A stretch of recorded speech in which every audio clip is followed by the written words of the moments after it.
السلام عليكم ورحمة الله تعالى وبركاته. مرحبا بكم في قناة محمد بن، وهذه قائمة أكثر 3 لاعبين أنا أحبهم، ويلا لنبدأ.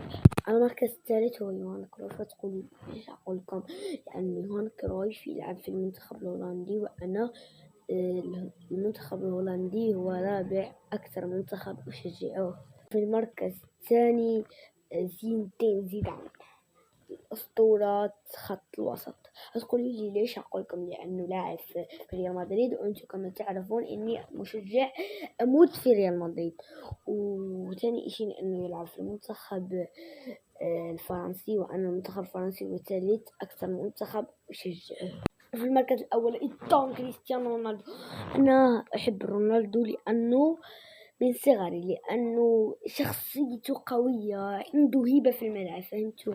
ولهذا أنا أحب كريستيانو.